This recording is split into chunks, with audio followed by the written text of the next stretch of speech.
Okay, everyone. Good morning and welcome. In accordance with sections 45 and 53 of the Planning Act 1990 as amended, this meeting of the Committee of Adjustment, City of Toronto is called to order. My name, Larry Swartz, I'm the chair. I have with me three panel members.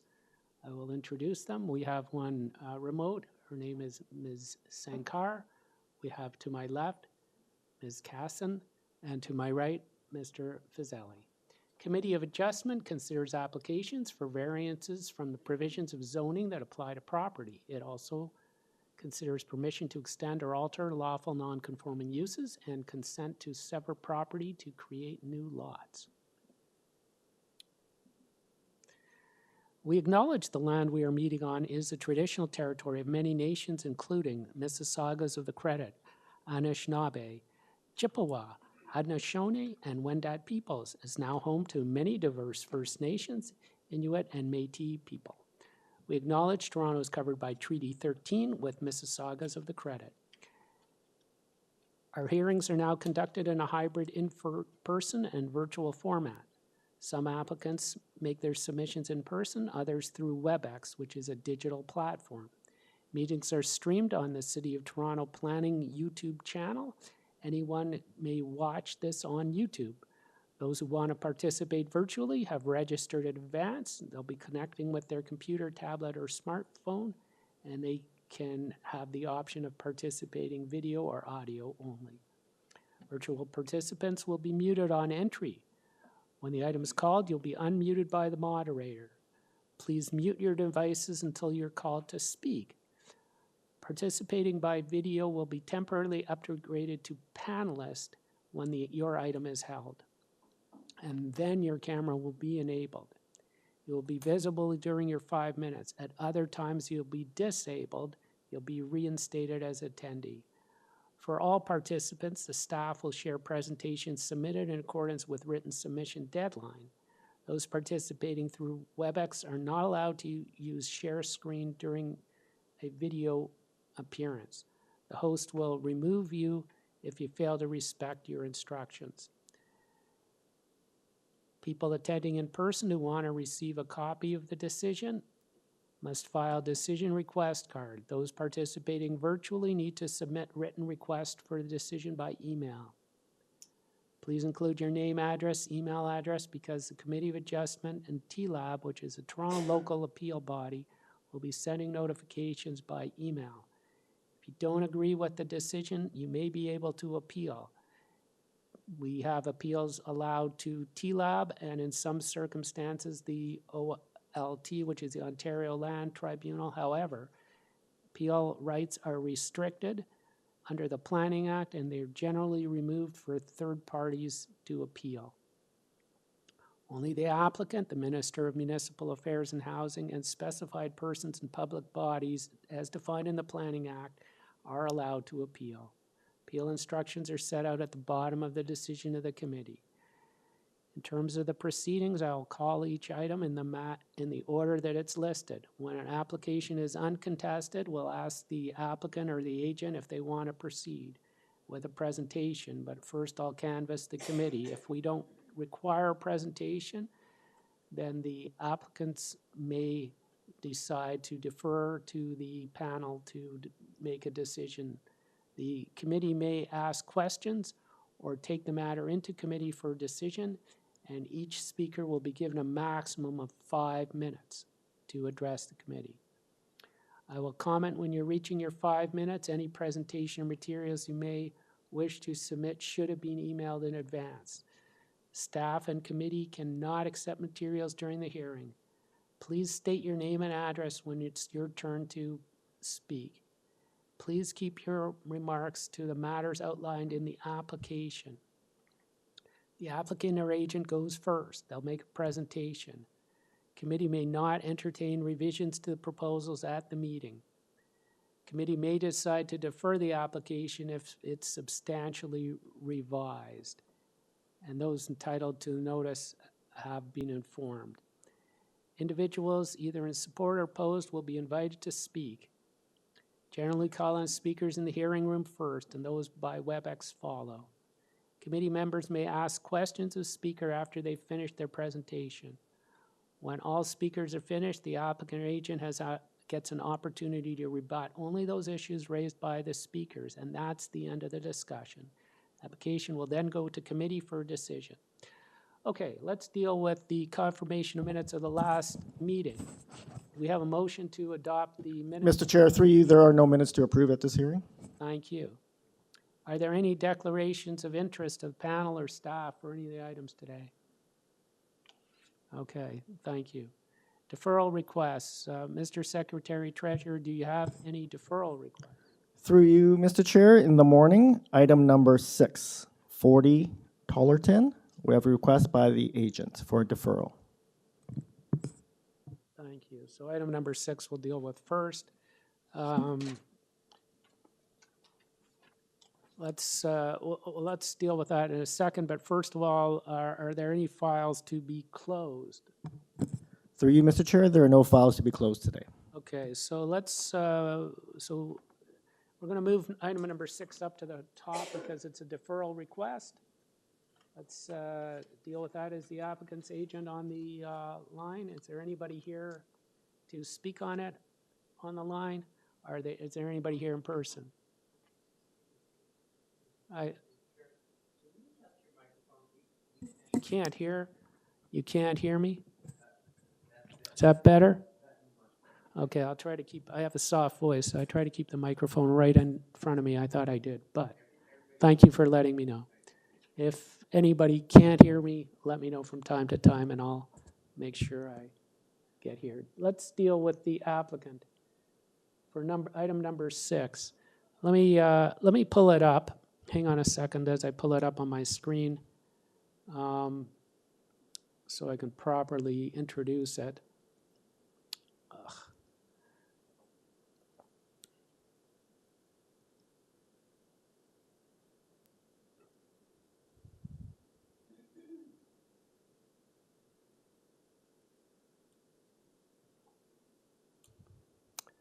Bear with me for a second.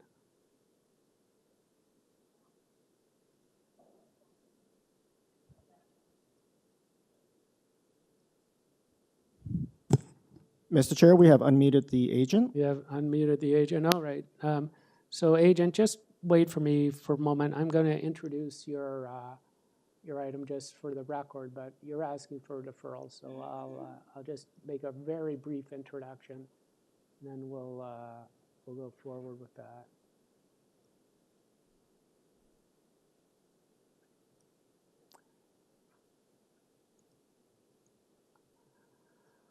Okay, so item number 6, 40 Tollerton. This is to construct a new detached dwelling with integral garage. We have on our file arborist report, staff report, deals with 9 variances, including front yard setback, side yard setback, west yard setback, east yard setback, lot coverage, and so forth. Okay, let's hear from the applicant's agent. Why are you asking for the deferral? Just please give briefly your reason for the deferral. We'll get back to you in a second, but if you can just please state briefly why you're asking for the deferral. Good morning, Mr. Chair, members of the committee. My name is Sia Zanjani, and I'm the architect for this application.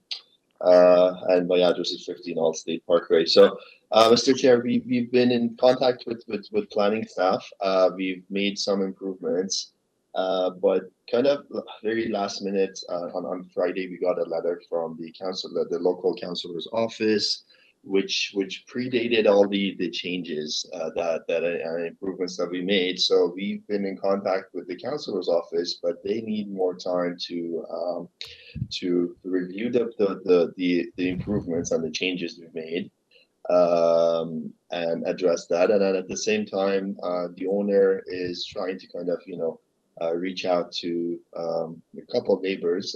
It's been fairly welcomed and positive, but they're trying to kind of sort out a couple of issues as well. Okay. And that's why we just would like to have more time. Okay, got it. So for any of those that are here to speak, I only want to hear from you if you're opposed to having the matter deferred. So we're We're going to go into committee to decide on the deferral, but we only need to hear not on the merits of the application whatsoever, but if there's anybody that wants to say something on the deferral itself, I'm willing to entertain that. So that's it. Is there anybody from the, we have people from the public here, or are they online? Only online. So is there anybody online that needs to speak to that, in other words, is there anybody opposed to the deferral, not the application, the deferral? And if so, do you have a reason you're opposed to the deferral? If you do, we can hear from you. Otherwise, we're going to go into committee. Is there anybody there that has a opposition to the deferral, not the motion, only the issue of deferral? We're not going to hear it today if we defer it. Mr. Chair, through you, we unmuted Florentina, and she can speak if she wishes to. Do you have anything to say, Madam? I have no opposition. No, I don't oppose it. You don't oppose the deferral. Okay. Is there anybody opposing the deferral? Okay, so let's go into committee. I You need can't, an address, Mr. Chair, pardon? for the speaker? Okay. Did we get the address of the applicant? What's the, well, she didn't say anything. She's not. You can ask her for the record, her name and address, please. Okay, so, Madam, even though you're not saying anything, for the record, just state your name and address, please. Florentina Arlandatum and 38 Tollerton Avenue, Toronto, Ontario, M2K 2H3. Okay, thank you, Madam. All right.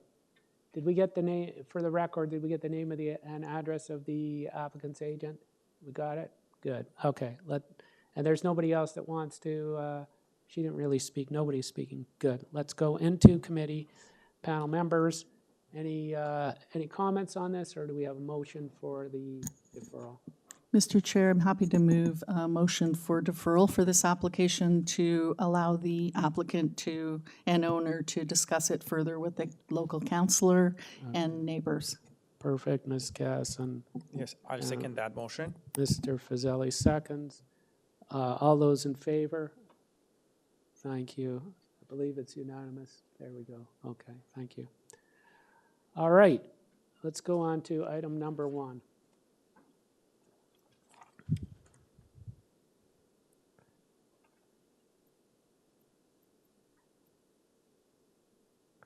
Item number 1479 Glengarry Avenue. This is consent to sever property into 2 undersized lots and construct 2 dwellings. We've got a few file numbers. We actually have 3 file numbers on this. They're all going to be heard together. We have on file arborist report, engineering construction report, and a staff report. Just to summarize the staff report, community planning has no concerns. There are community planning staff recommendations in terms of the standard conditions to be attached. All right, we have the applicant's agent or applicant available to speak. Are you online? Where are they? Yes, Yes, good morning, Mr. Chair and committee members. My name is Nicole Parr at 22 Blue Forest Drive, Toronto, Ontario, M3H4W2. Thank you. Before you get today going- I'm before you.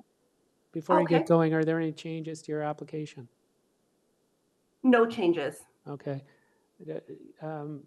I just wondered, is there anybody opposed to this? Okay. So before you get going, do you have anything that you need to say? Because I'm going to turn to my panel members in a second and just ask them if they need to hear from you. Okay. They No, may or may no, not. please go ahead. Okay, so before you get going, I'm just turning, you wanted to hear. Okay, so panel members do want to hear from you. So Okay. applicant's agent, please go ahead, and you have up to 5 minutes. Okay, thank you. So today I'm before you asking for 3 items, a consent application and 2 minor variance applications as they relate to 2 single detached dwellings. The consent applications follows the neighborhood pattern And I have identified 9 houses, but there are more in the immediate neighborhood. And I found direct areas that have similar frontages and lot areas. I focused on Glengarry, and frontages range from 25 feet to 30, of which we are asking for 27 and 6 inches, or 8.38 meters. I've identified 9. I won't go through them, but if you want me to, I can.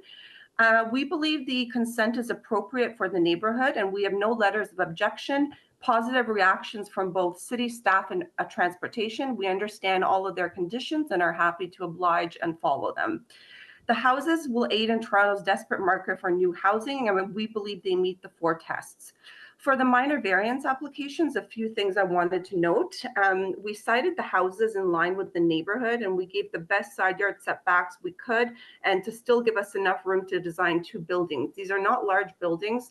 They have 3 bedrooms on the 2nd floor each, modest family living, dining, stairs, just enough for a small family of maybe 2 or 3 to live and to feel comfortable. A few variances have to do with the lot being undersized, but as I demonstrated earlier, this is a pattern in the neighborhood. This neighborhood has a lot of smaller housing, and I believe it is appropriate. We think we did the best we could without compromising the design to allow for a building that would complement and look attractive on Glengarry. Again, no objections from community or staff. The variances are common for smaller houses, and I believe complement the official plan, the neighborhood, and meet the 4 tests. Thank you. All right, thank you. We have nobody else, but we have some questions. Ms. Casson. Thank you, Mr. Chair. Through you to the applicant, did you submit your precedents with the package? Because I didn't see anything in the package that we received about having comparable lot frontages and areas. Through you, Mr. Chair, I did not, but I can tell you them verbally right now if you'd like. I have about 9 examples. Because I'm just looking at the location map, and it looks like most of the lots in the vicinity are equal size of the existing lot, not severed. So I'm a bit confused. So I have 361 Glengarry at 27.5 times 100, 357 Glengarry at 25 times 100, 355 Glengarry 29 times 100, 353 Glengarry 2900, 466 Glengarry 30 times 100, 464 Glengarry 30 times 100, 442 Glengarry 25 times 100, 426 Glengarry 26 times 100, and 359 Glengarry 27.5 by 100. And this was all, it might not be updated on there, but I looked this all up on the real estate website that shows you all the current houses that are being bought and sold and their lot areas. Thank you.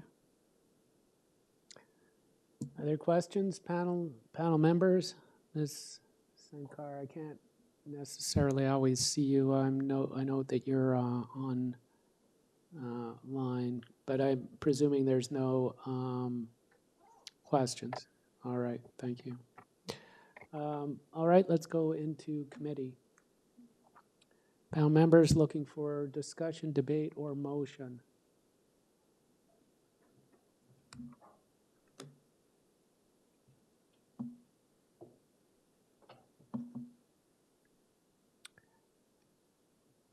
Just a comment in terms of the immediate, like what my colleague is mentioning in terms of like a neighborhood.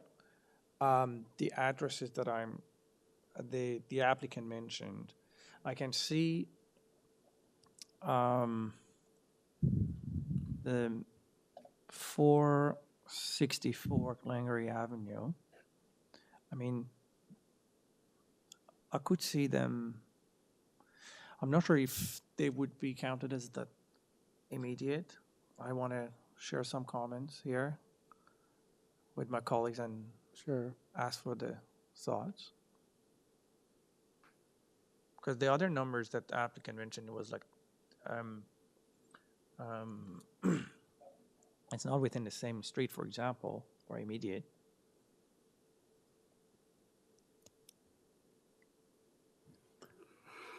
Through you, Mr. Chair, I want to just share that I think that my colleague there, Member Fazeli, seems to be very correct. I like the fact that we did raise this question, but I also know that in previous years, Glengarry has seen its ample share of sort of development and severances. So that's just been sort of my experience over the last few years.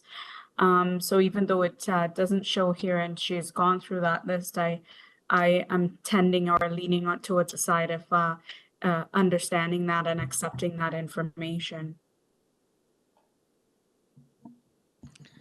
Through you, Mr. Chair, I think I'm somewhat persuaded by that in that community planning doesn't seem to have an issue with it either. On first glance, this block of Glengarry is not severed like that, so this would be the first one, but I assume it's probably, I know the pattern along Glengarry is a lot of narrower lots, so I think I'm satisfied. Okay, we've got a motion, Ms. Casson, motion to approve. Mr. Fazeli, Sure. got a seconder for the motion. Yes, through you, Mr. Chair, I'll forward the motion to approve the application. Now, I believe I'm satisfied with this application in terms of the comments, and I've heard my colleagues, and thanks for the contribution there. I'd like to forward a motion to approve this application. So you're seconding the motion, right? Oh, you didn't break the motion? Okay. Yes, I'm just forwarding the motion, yes. Forward. I'm just looking to see, yes, and the applicant mentioned that they're okay with the advisory comments, so I would tie that with the recommendation that is on the committee staff report. And there are no other conditions. And there is also forestry, condition number 3, for the file number A0175/24NY. And for the engineering. A friendly amendment. Yes, about engineering. Thank you. To event Yes, report. and absolutely. And the condition, the advisory comments from the engineering as well. Okay, so we've got a motion on the floor. It's to approve, subject to the staff report and the engineering report conditions and forestry. And then forestry. I believe the application with all this, what I mentioned, forestry satisfies the report? four tests. Got an arborist report. Do we have a forestry report? Anyway, let's take the forestry report that we have. And we've got a seconder. Panel members, all those in favor? Okay, so it's approved. All right, congratulations to the applicant. We'll move on to, Thank you very much. Have a wonderful day. thank you. We are on to item number 2. Item number 2, 86 Harlandale, is to obtain consent to sever property into 2 residential lots, construct 2 dwellings. We have before us engineering report, heritage report, forestry report, staff report. Staff are recommending that this application be refused, saying that it fails to satisfy the tests. All right, we don't have any residents in opposition. Where is the applicant? Are they here or are they online? Hello, online. All right, so please. Good morning, Mr. Chair. Good morning. So please state your name and address. Good morning. My name is Mehdi Ajvand. I'm here as the architect of project for 86 Harlandale Avenue. And before going through the presentation, I would like to declare some improvement that we have on the 2 minor. Okay, well, you got to state your address too. Will you state your address? Mehdi Ajvand from Hyphen Studio, 3429 Young Street, Toronto, Ontario, M4N2N1. What address on Young Street? Sorry, you got 3429 Young Street. Okay, staff have it. All right. So you're making some changes to your application, is that correct? Yes, sir. All right, so please state them. Sure. On minor variance application number A0237-24 for part 1, we are eliminating variance number 4 regarding the required side yard setback for the rear deck. And we are eliminating variance number 13 for variance regarding the platform. Okay, so let's go slow here. You're amending which variance? Variance number 4 is eliminating, Okay. and variance number 13 is eliminating too. So you eliminated 4, eliminated 13. All right. Any other changes on this? On the other minor variance application for part 2, file number A0236-24, we are eliminating variance number 4. You're eliminating variance number 4 on the second one. We are improving variance number 9 regarding the exterior wall height from 8.84 to 7.62. Okay, let's get that down again, the number on that, please. Variance number 9, we are improving the wall height from 8.84 to 7.62. 7.62. Variance number 9, okay. Variance number 10 and variance number 11 are repetitive. It's administration mistake on the public notice. So we are eliminating variance number 10 and variance number 11. 10 and 11 are gone. Also, we are removing variance number 14.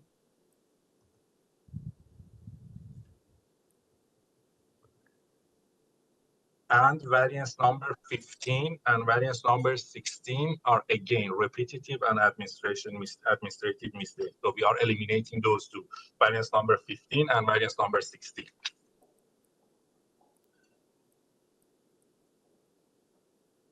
Okay, so besides variance number 14, sorry, maybe you could repeat that again? Which one? Variance number 14, we are removing. Variance number 15, we are removing. And variance number 16, we are removing too. Okay, let me just pull this up.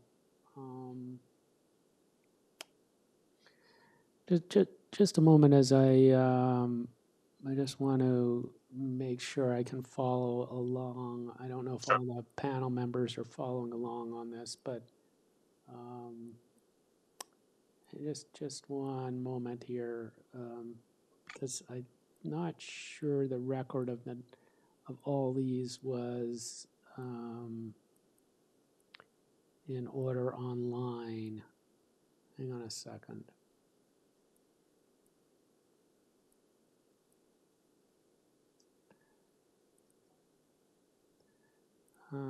Just bear with me because I want to pull up your file so I have it, because it wasn't all together.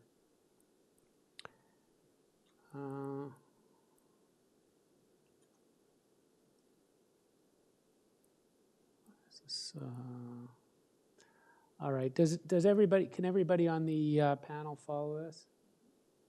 And Ms. Sankar, are you following? I don't know if you're there, but Yes, sir, okay. I am. I'm following everything. I know what's going on with the application, but whenever you're ready, I do have questions and I'd like to hear a presentation. That's all. Okay. All right. So over to the applicant's agent. We've got 5 minutes. Please make your presentation. Perfect. Perfect. We have truly reviewed all received reports and memorandum that we have. We work diligently with engineering and transportation to address their concern, and we are absolutely okay with their proposed condition. We are also 100% okay with urban forestry and heritage department condition they proposed. Regarding a staff report, we reviewed that truly, and unfortunately, since our assigned planner has been on vacation, from the date that she submitted her report, to ensure addressing planning concerns, we were continue communication with Mr. Bendiremo and introduce our rationale and also these improvements which I declared before to him. And all of this communication is already uploaded in AIC portal for more clarification. Our proposed project and property is located at the corner of Harlandale and Bangor Road, and it is one street north side of Shepherd Avenue and one street west side Beecroft Avenue. And it is basically, as you can see on the screen, it is 180 meters away from North York Center secondary plan, which is encouraging high rises and high densification in that area. And what we are proposing is an appropriate transition from high density area to the depth of neighborhood. We are proposing like a mild densification on this property. And if committee panel knows, this area, it has an evolving character. There are so many new tenant or new resident or new potential residents looking for this area because it is very close to the intersection of Shepherd and Young, which is one of the main and strategic location in North York area.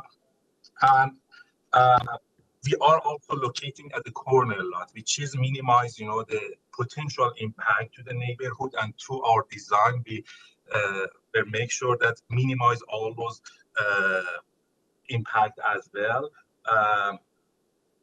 And the other thing, if we can go to the second page of my presentation, we also have reviewed the neighborhood and what's happening over there. Even if you look at this neighborhood, we are locating at almost center of this area, and we could find almost 9 cases with a similar frontage and similar area.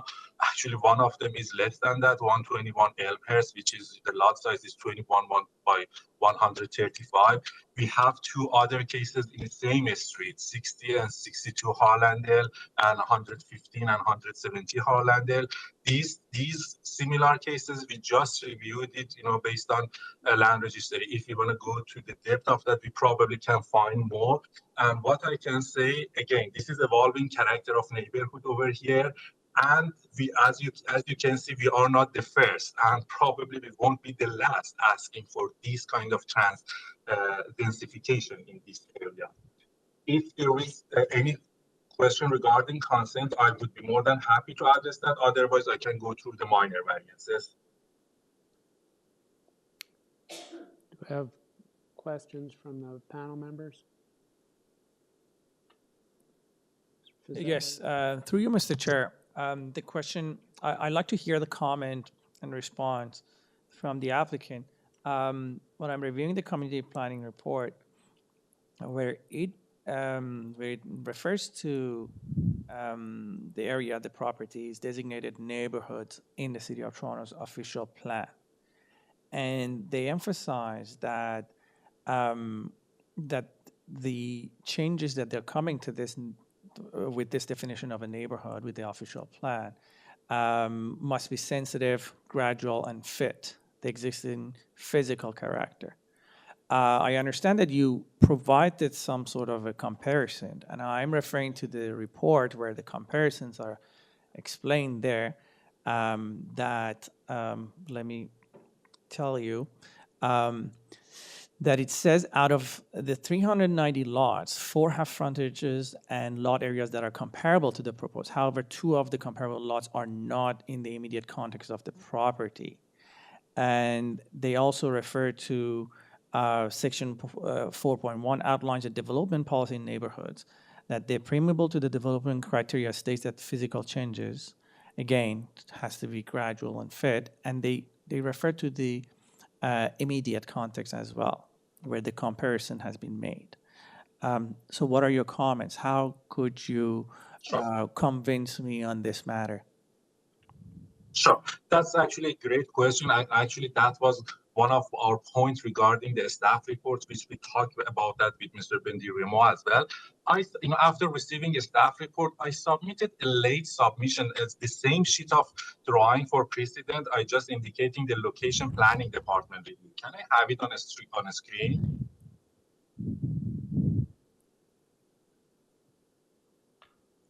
If not, I can explain it.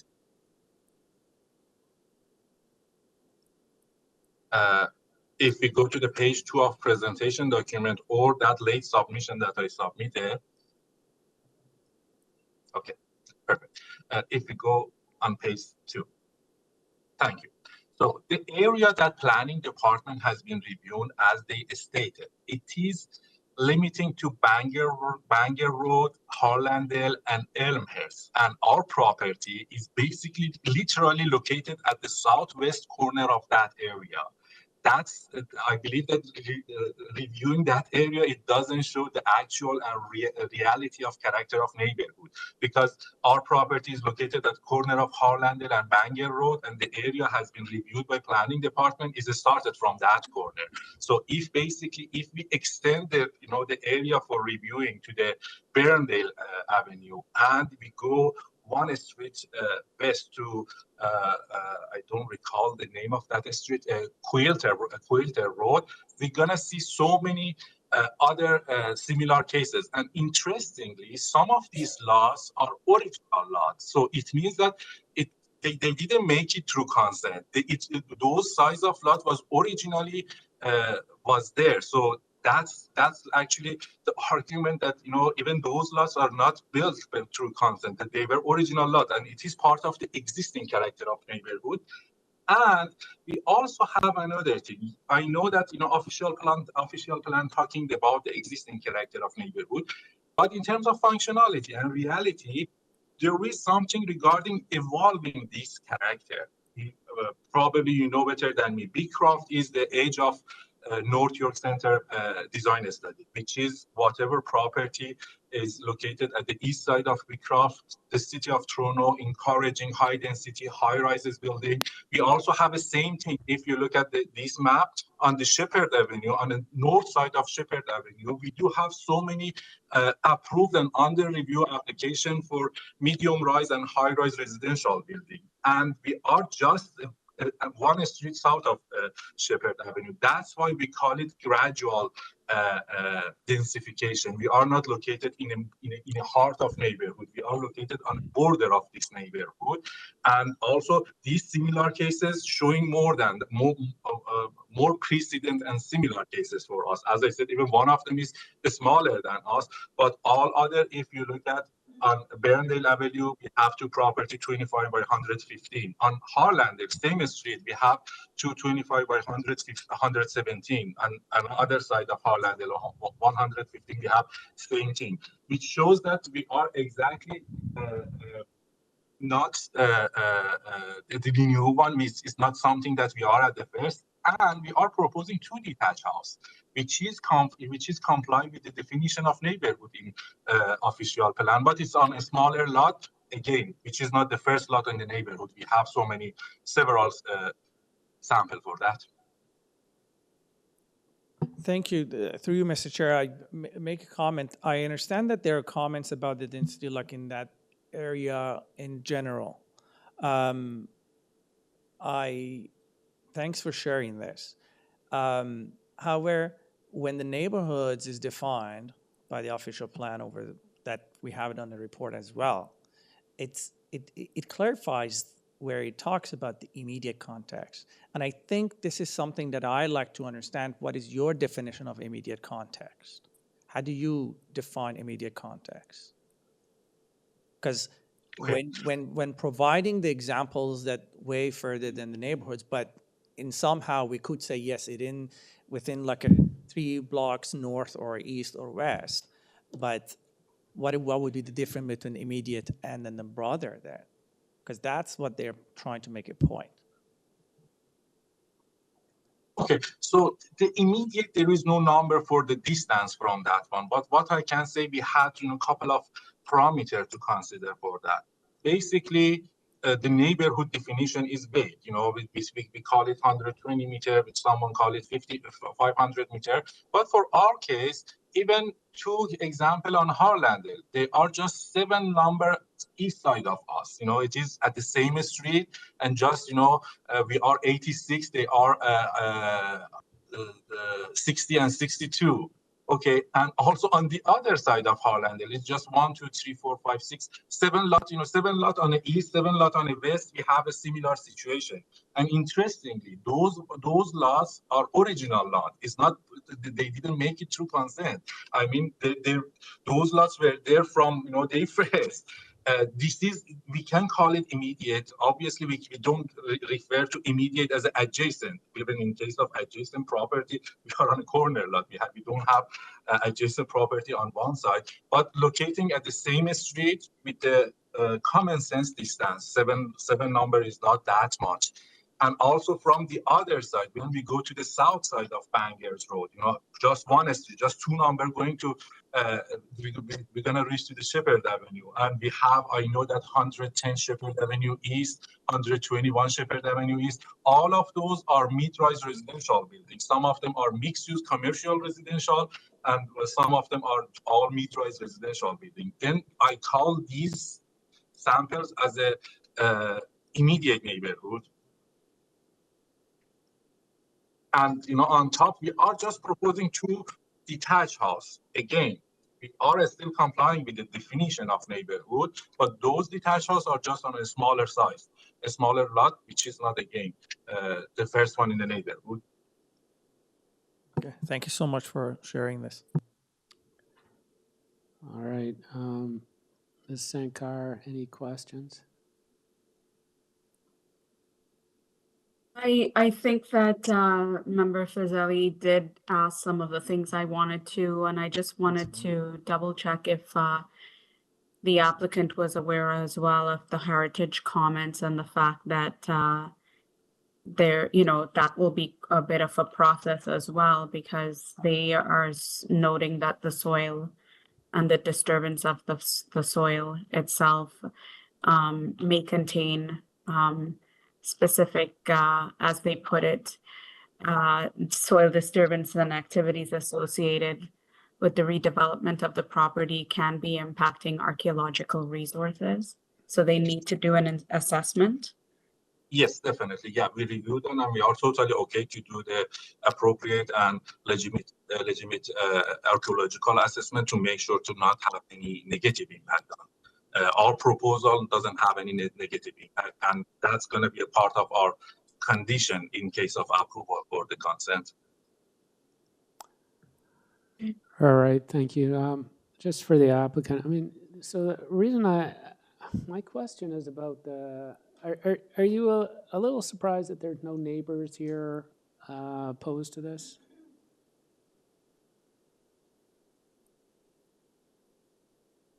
That's to the applicant. Hello?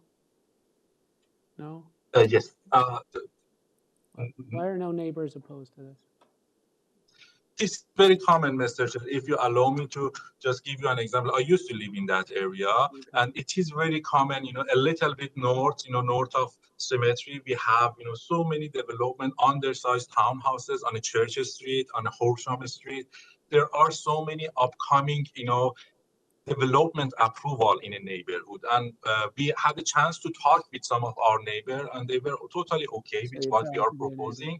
And as I said, we are not the first and probably won't be the last in this neighborhood. Okay, because I look, so I match up what we receive in our package, which was why I was a little hesitant in what was posted, and I didn't see that the public notice actually listed all these, all the variances. I'm a little concerned that the residents didn't see all of the public notice, but I can't confirm that. But regardless, there are, how many of them are there? Are like 17 variances, and I know you've changed quite a few of them. And the opposition from the staff report was on the basis of the consents, not, I don't know if they got into all the variances. So they just thought that the consents were wrong. But I noticed that there were 18 variances, which is quite a bit, and I didn't see that the public actually got notice of them. So maybe you know that they did. If you allow me, I can. Sorry, Mr. Chair, maybe I can. Sorry, can you, Sia, Sia, can you just pause for a second, please? I just want to clarify that there are no new variances being proposed. The issue was that one of the minor variances, some of the variances were repeated. So he's deleted a number of them as well. Okay. So there are no new variances. The public has been sent the public notice, and everybody has seen them. These were already variances from before? What? Pardon me? They were repeated. on a public notice by accident. So we're going to delete them. So there have been no new variances proposed this morning. Okay. Okay. Anyway. And on those variances, basically what we are proposing small houses, 3-bedroom houses for these lots, and most of those variances are technical. Basically what we are asking is 3 feet 6 inches side setback from exterior side. One of them is through our eastern neighbor, the other one is through the to the street, and we are asking for 1 foot 6 inches side setback in interior side of these two lots. And consequently, for these side setback variants, we are asking for same side setback for the building, porch, and canopy, which each of them make new variances. That's the reason that we have numerous variants for that. And on the 3 feet 6 inches exterior side, we are asking the same setback for the building and deck, and we are totally okay to proposing like a privacy screening on the deck side for this one. And this 3 feet 6 inches variance is just the front portion. For the rear portion, we are almost complied with 1.8 meter. What we are proposing 1.71. Regarding the wall height. Okay, so let me just interrupt you for a second, just so Sure. you understand the point that I'm making. Like I go to the website and I match it up, and I don't see that the website has all these notes. We have them on our file, so I'm assuming that they have all been mailed out because it says on our file that they've been mailed out, but it's not posted on the website. I don't know why that is. Maybe I'm missing it on the website, but there's a lot of variances, but the staff report's really concerned about the consents, right? I don't want to belabor this point. I understand you're making a lot of changes to the variances. I think we can go into committee unless I don't know if anybody else is picking up on this issue. But we've got a staff report opposed to it. I think we've had enough questions. I'm going to go into committee, right? Okay, so let's, thank you to the applicant.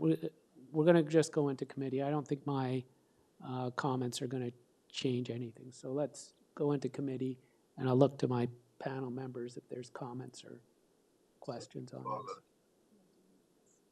this. Nadini does, okay. Sometimes I may miss you because I'm looking at Nadini. That's okay. I understand.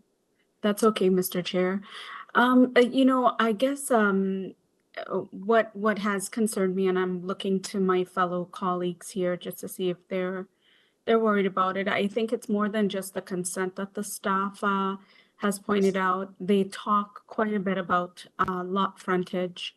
And if you look at the fine print of that, that's where I think they're having a great deal of the concerns is on variance number 6. And for both part 1 and part 2 as well. Not part 2, but part 1. Let's just see here. I wondered if, what do you all think about that, as well as my concern about, what they're noting. I don't know if that was technical, and I'm looking for the expertise here on that for the second story and proposing a third, 3.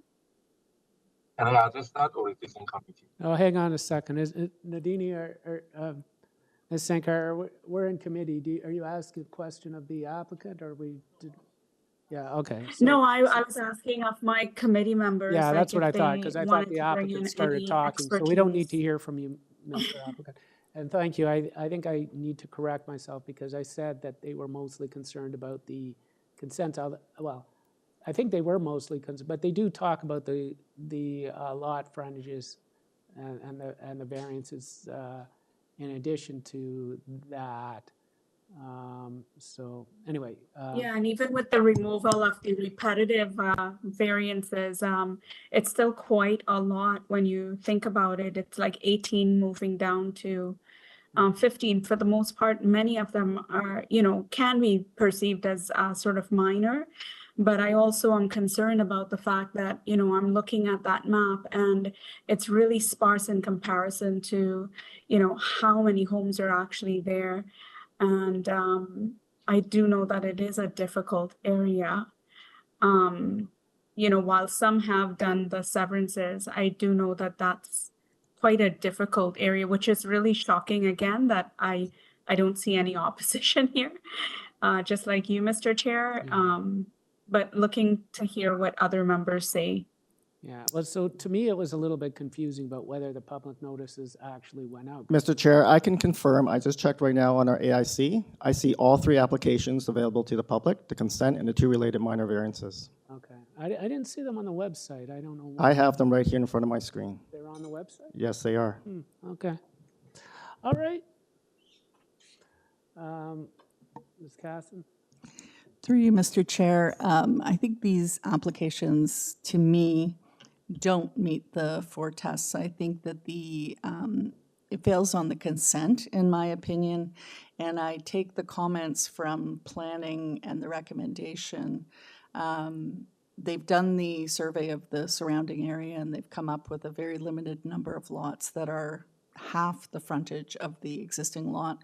I just don't think it's appropriate in this location, and thereby, if it doesn't meet the consent, it's not going to meet the minor variance test. Without getting into a lot of detail about the variances, there's a number of them, but I think it's creating a very narrow lot pattern, which is not appropriate, and there are other ways to intensify within an area other than single detached dwelling. So I think that maybe the applicant wants to consider something else, but in my opinion, it doesn't meet the 4 tests. Okay, so that's a motion to refuse. And I'm happy to make a motion to refuse unless any of my colleagues want to make a motion otherwise. Okay, so it is a motion to refuse do we have a seconder to that? Mr. Fazeli is seconding the motion to refuse. Do we have debate on this motion or Mr. Fazeli, do you want to comment on why? No, I believe, as my colleague explained, I think her explanation is well addressed in terms of why it's not meeting the 4 tests, and also for the consent, the consent to sever as well. The planning report is very obvious and explained well in terms of the comparison of the 390 lots. It also explains about which areas and what streets from they have considered to research and they visited. So that is the reason I believe for my part, I second that motion to refuse the application.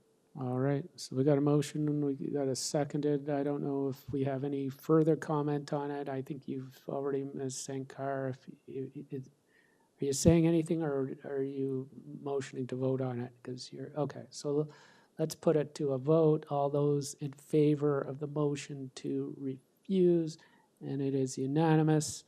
Thank you to the comments from the applicant. And now let us move on to item 3. Okay, so item 3 is 16 Glenvale Boulevard. It's to legalize and maintain covered porch at the front of the existing detached dwelling. We have a number of documents before us. We have 3 variances. They deal with the minimum building setback, roof eaves, canopy, awning setbacks. All right. We have, I believe we have the agent and the owner. We've got 5 minutes for you unless, or if we need it. Who's speaking? Are they online? The agent. All right. Agent, would you please state your name, address, and let us know if you're making any changes. Go ahead. Martin Veenstra. I live on 1004 North Line, North Oromadonte, LOL2LO. We're just presenting this request for the variances. If you need more comments on it, then we can address that. Let me just check I'm not panel members. Okay, so before you get rolling, we've got a question from Ms. Casson for you. Thank you, Mr. Chair, through you. Just a question, how did you end up in this situation? Did something just get overbuilt and that's why you're back at committee? No, it was when we got the original building permit, all those items were listed on that permit. We had a footing for the front porch, which was not sized at the time. And then we went back for for a revision to have the footing sized for the front porch. And then from there, we had to go, the plans examiner said, well, no, because then our overhang encroached the side yard setback. And that's where this came from. Thank you. All right. Canvassing the panel members. If we need a full presentation on this, do you want, I see heads shaking. I may sometimes miss you, Ms. Sankar, but I take head shaking as you don't, but I have another question. Yes, just for the applicant, related to what my colleague questioned. So, is there any similar situation in your neighborhood as well? Where they have, just Not that curious? I'm- Yes, just curious to know. Not that I'm aware of. Okay. So I don't, does that mean you want a full presentation? No, okay. So applicant's agent, our panel members have shaken their heads, which means despite their questions, they don't really need to hear a full presentation. You can have up to 5 minutes, or you can let the committee do its business. What would you like to do? No, the committee can do its business. All right. Let's go into committee. Panel members, any discussion, or let's have a motion on this? We have a motion? Why do I see hesitation? Ms. Through you, Cass? Mr. Chair, I'm happy to move a motion to approve this Yeah, okay. application. I think it's pretty minor All right. in nature, Perfect. and it's an existing situation. It doesn't look like it's having a negative impact on anybody, and I think it meets the 4 tests. I saw Ms. Sankar raise her hand, so I take it that's to second it. And I'm taking it you don't really want to talk about why you're seconding it. And I see a nod from Mr. Fazeli, so I think he doesn't really want to talk about it. So those in favor of the motion, and it is unanimous. Congratulations to the applicant, and we will move on to the next. Thank you very much. You are welcome. The next matter is item number 4. Item number 4 is 64 Alexandra Boulevard is to construct a new 2-story dwelling. We've got an arborist report. We've got a letter of support. We've got 6 variances there that deal with east yard setback, west yard setback, floor space, canopy setbacks, and so forth. Let me just see here if we've got anybody here. On item 4, we have no residents. We just have the agent. Would the agent please step forward? And the agent is here. All right, so please state your name and address. Morning, Mr. Chair. Meher Manias, number 1 Teakwood Grove, Toronto. All right. I Are did. there any changes you're making to this application? No changes, Mr. Chair. Let me just turn to my panel members and see what their appetite is. I see heads shaking. Are there many heads shaking? Let me look to my left, look to my right, look to my screen. I see heads shaking. Could be your lucky day. I'll take it. Do you want to do a 5-minute presentation, or do you want to let the panel do their Not business? if the committee doesn't have any questions, I don't see the need. No questions? Panel members? All right. We have a motion. Ms. Casson is looking like she might want to make one. Ms. Sankar has a motion. I see. Yes. Is that a motion to approve? Yes, through you, Mr. Chair, I do believe this application is self-explanatory. I get it, and I do believe that it meets the 4 tests. There's also support for the application, which is great to see, and no one here to sort of contest, and no other reports providing anything counter the approval of this. So I'll motion to approve this application as is. All right. That's great. And second by Ms. Casson. And I look around and say all those in favor, and it is approved. So congratulations. You have your approval. And we're Thank you, on Mr. Chair. to item 5. You're welcome. Mr. Chair, before we proceed to the next item, can we take a quick pause, please? Pause. Did you want to take a break? Just a pause. Okay, we'll take a pause. For how long, sir? It just so the pause means we turn off our video.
Thank you, Mr. Chair.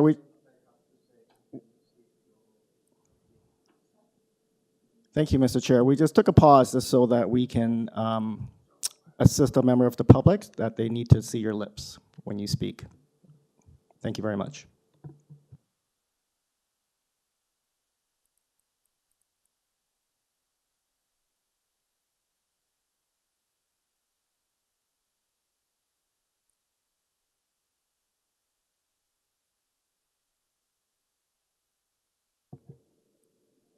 All right, so we're on to item number 5. Just bear with me as I pull this up.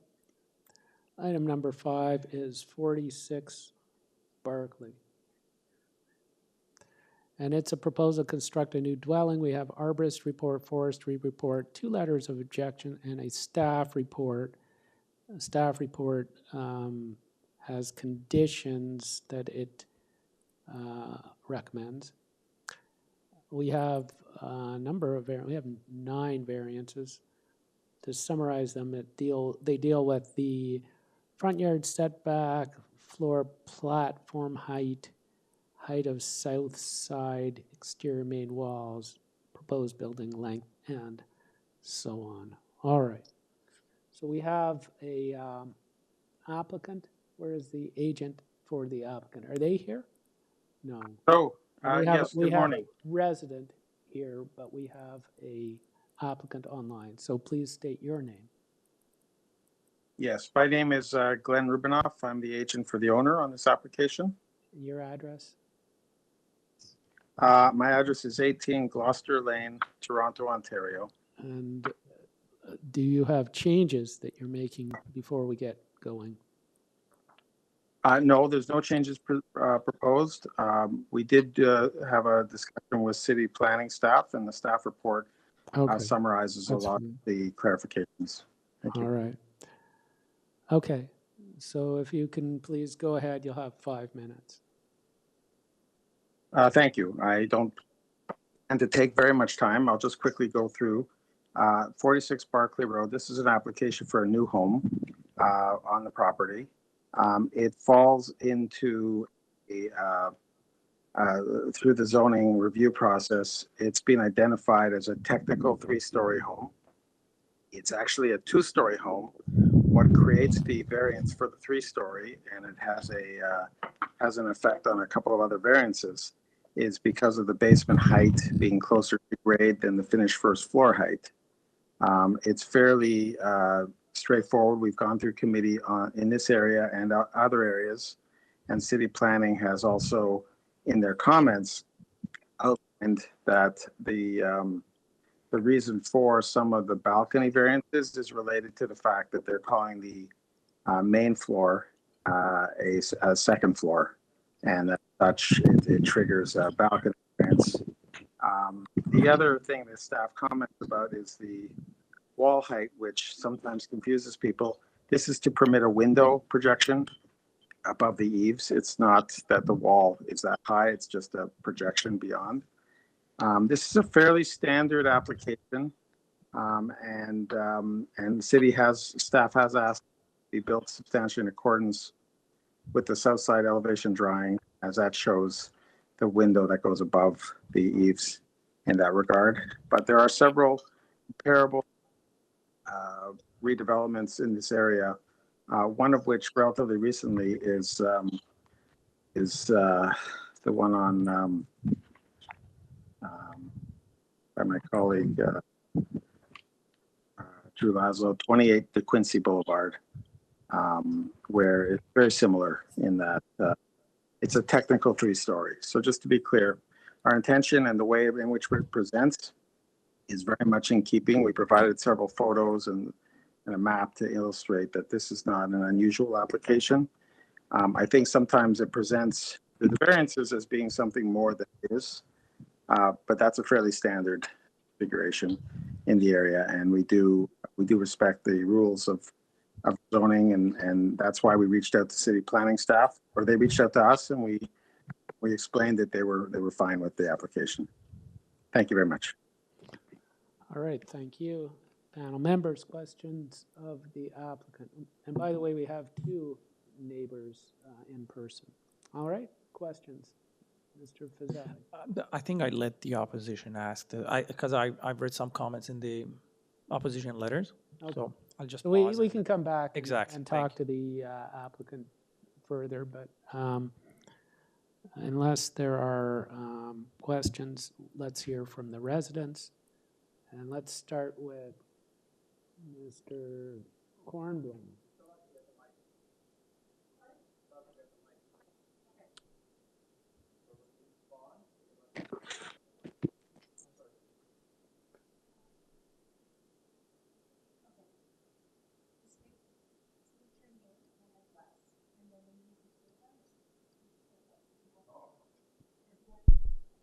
Gotcha. Okay. My name is Eugene Kornblum. The address is 41 Collinson Boulevard. It's just behind this property, more or less. You can explain it. Okay.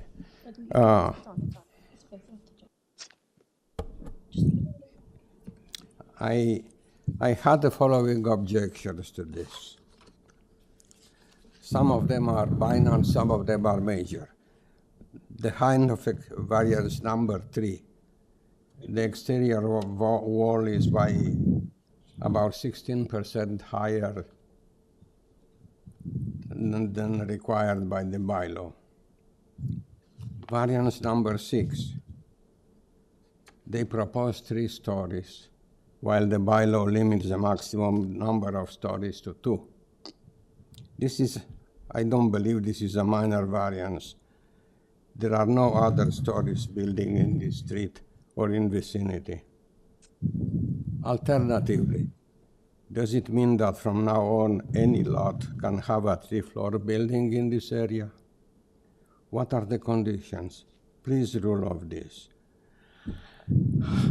When I look at that, it looks like a road which has a stated maximum speed of 20 miles is used by everybody except one person, which requires for him to be allowed to drive at 30 miles an hour.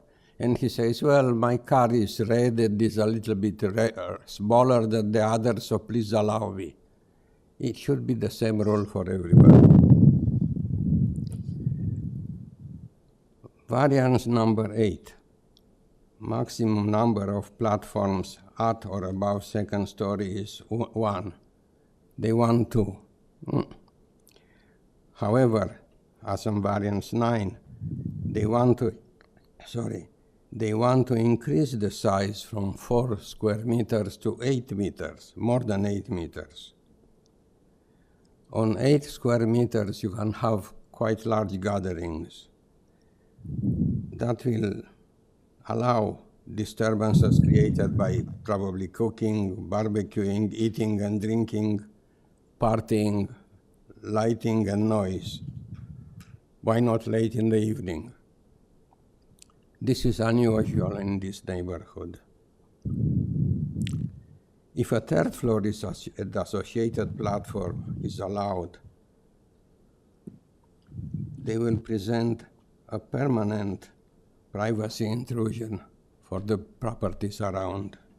So will exterior lights. Regardless of the building heights, can we also ask that any exterior lights do not shine on the neighboring properties? That is essentially what I wanted to say. I think this property is out of character with this neighborhood, is increasing probably the usability.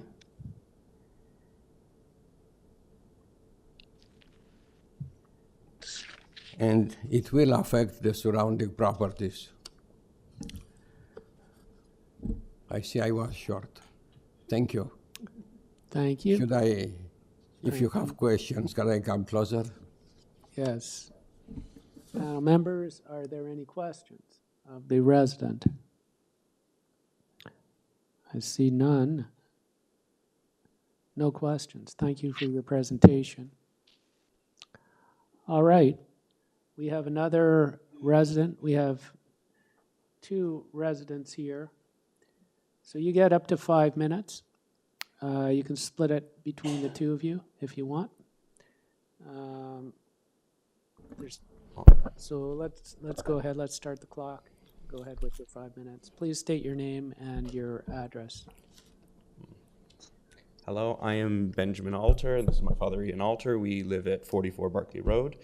Our primary objection in the drawing... Hang on. Okay, go ahead. Now.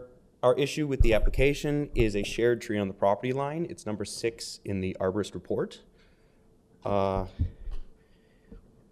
This tree, when the new owner came to meet us for the first time, he requested that this tree be removed. And we had said no. And we were not approached after that point regarding the arborist report, which says it should be removed as a matter of safety.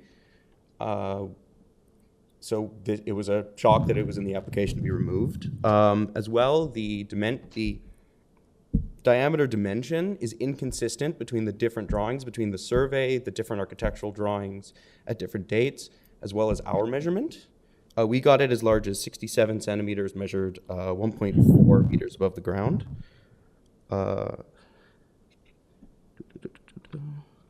As well, in the arborist report, we are not experts on trees, but we did not see some of the critical damage that was mentioned in the report, which is a split at the Y. If there is a split, it's tree number 6. It's a white mulberry tree. If that split is present, we will concede that the tree should be removed. Also, if the tree is not to be removed, we would like it to be replaced with something more substantial than a small tree, as it provides a significant amount of shade. Would you like to speak? Yeah. So somehow the size of this tree keeps changing. On the original survey of August the 17th, 2023, the large tree in question measured 0.50. The Rubinoff drawing that was dated May the 9th confirmed the survey drawing of 0.50, and that was signed off in the arborist report. But the arborist noted that the tree measured at 0.612 on June the 4th.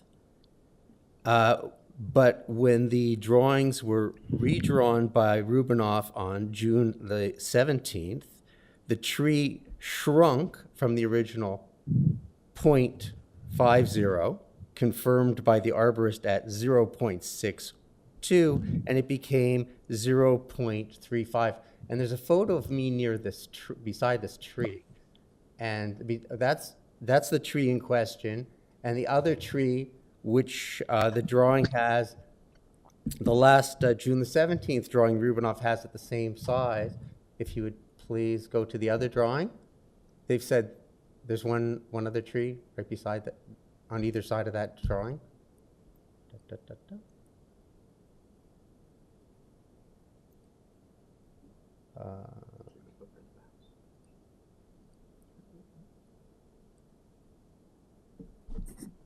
Through the chair, can you please clarify which drawing you're looking for?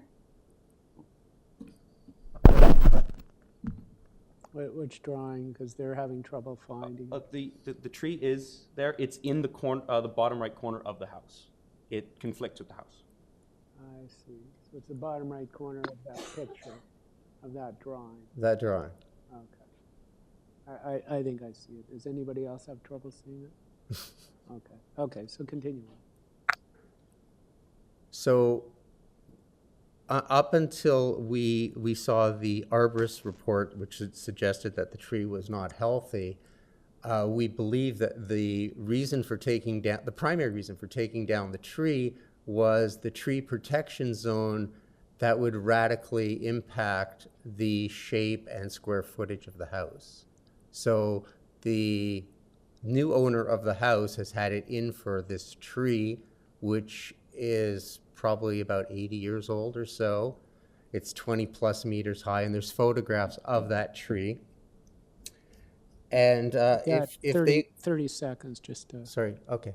I think that if they'd like to remove that tree because it is unhealthy, we'd like something substantial in return and not a little lollipop tree. We've lived in the house for 31 years. Quickly, we would also like the opportunity to speak to the arborist about the safety of the tree before it is removed or the application is approved. All right. Thank you. Thank you. Questions for the resident? Yes, for the residents. I've heard the comment mentioned that removing it, it will change the shape. It will shape of where you're referring to the property, something you mentioned that. Would you mind coming to the podium or? So tree number 6, because its diameter is somewhere in the 60 to 70 centimeter range, requires a 4.2 meter tree protection zone, which is essentially right up to the footprint of the new house, which would make construction difficult. Okay, and also there was a comment about that you mentioned the drawings, the numbers, that you are believing that the numbers are incorrect.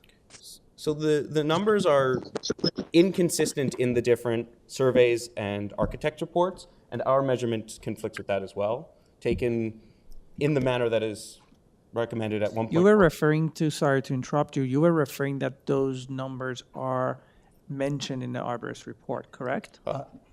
The measurement that I took independently of the arborist before I saw the arborist report confirms the last final measurement of the arborist at 0.612. Okay, so it confirms. I confirm that. But after the arborist came back with that size, Rubinoff changed the drawing and the tree shrunk to 0.435, and it had been always 0.50 based on the original survey in August of 2023. Well, thanks for explaining. I guess we can hear it from the applicant, the agent, to clarify on these concerns. Thank you. Thank you.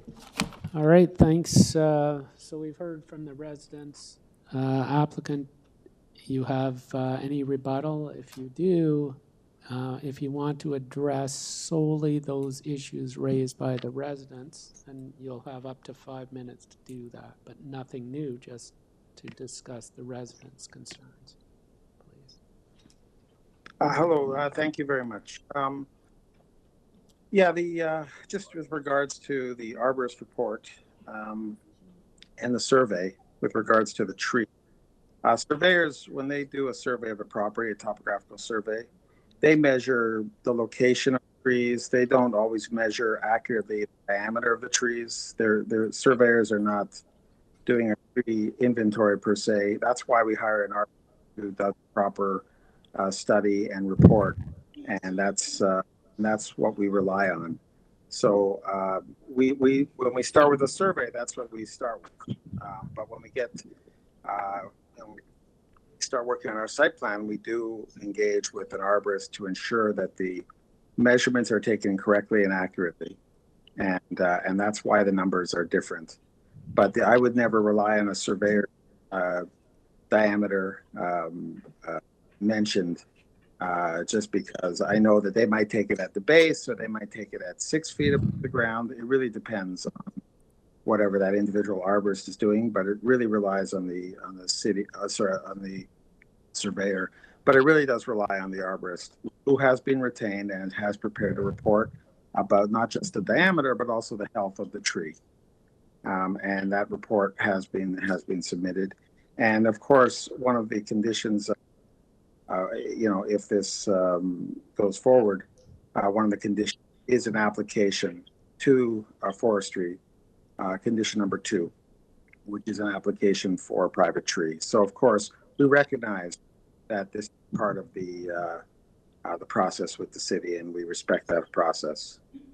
With regards to the height that you mentioned, with regards to the wall height, if you can go to the south side elevation drawing, I can illustrate that the actual height, and it's mentioned in the staff report as well, the actual height of the eaves is indicated on the plans as 7.7 meters primarily. So that's the north side. Yeah, that one there. That's, sorry, the one back.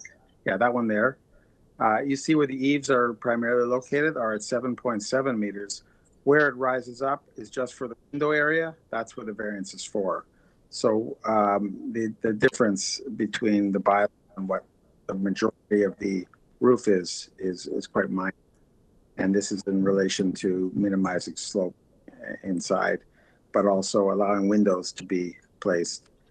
You'll notice that there's on the north side, there are the north side elevation, the one up above. It also has some windows above the eaves, but because it's only a small percentage, it's not a variance. So you are allowed to have projection. Happens to be because it's a bedroom there that we have a need for a variance for that. So those were the two primary concerns expressed with regards to wall height and trees. I'll end there.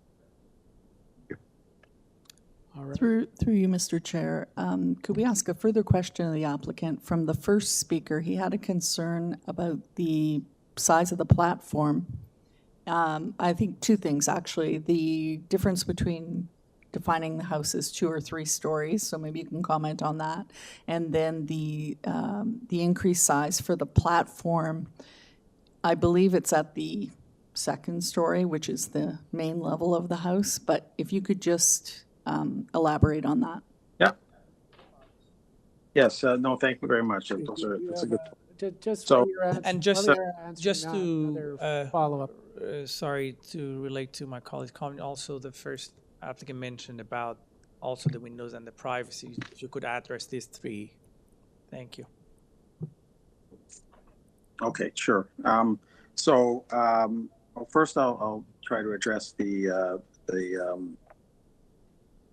deck, which is considered a balcony. Typically, in the staff report, they identified as a result of it being defined as the 2nd floor, there's a restriction on the area of a balcony, and it's because of overlook that they generally restrict it to 4 square meters.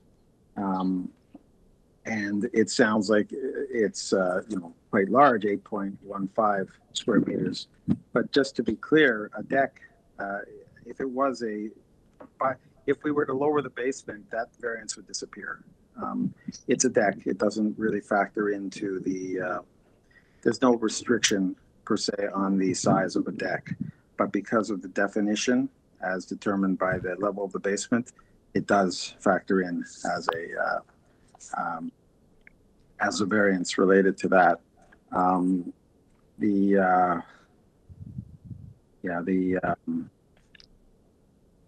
And then above that, there's a balcony, but that's not got a variance on it. It's because the main floor deck is considered a balcony. Now there's 2 balconies, and that's a variance to have 1 2. So, like I said, with an adjustment at great expense for having my client lower the basement, he would effectively eliminate those 3 variances. But by definition, that's why we're here, and that's why city planning is also supportive of the fact that it really is technical in nature. With regards to privacy and whatnot, concern related to trees, or sorry, to the windows. The windows, rather than jump to the second floor plan per se, I can tell you that primarily the windows are bathroom windows. So they're concerned primarily for privacy for both parts. I mean, no one wants to, shall we say, expose themselves in their bathroom. So the windows, two of the windows are ensuite bathroom windows. They're relatively small. There is one bedroom window, which is required by building code to have a certain size for it to meet the requirements for that's a good, if you zoom in on the left side there. If you, on the left-hand side, if you zoom in a bit more, you see ensuite, that's the two small windows. And then the bedroom number 2 has a bedroom window, which is just a normal window for the bedroom to have natural light. And we're not closer to the property line than the fire code. Fire code is 4 feet, and we are in compliance with that. So we're not asking for any special provisions for the windows. Windows are permitted. Privacy, I mean, most people naturally that out by putting drapes up and whatnot, but that's kind of how I would address that. Thank you.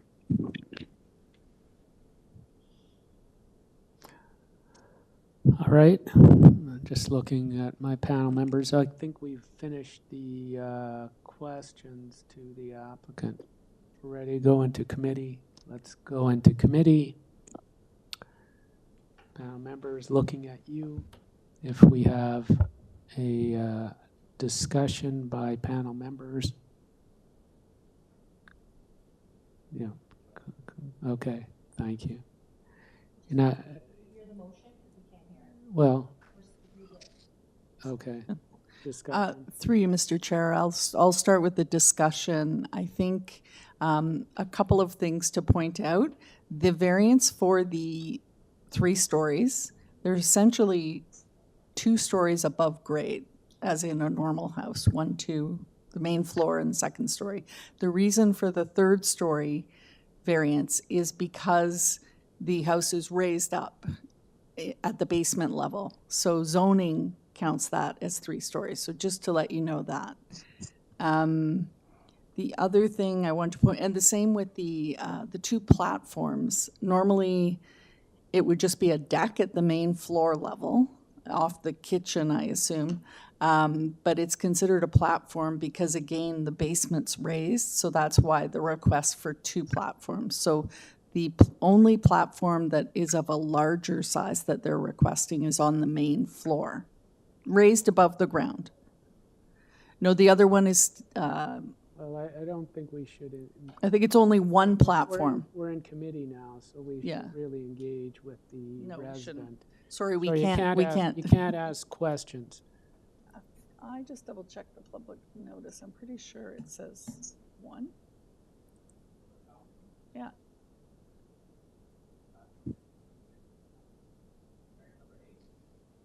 Nine.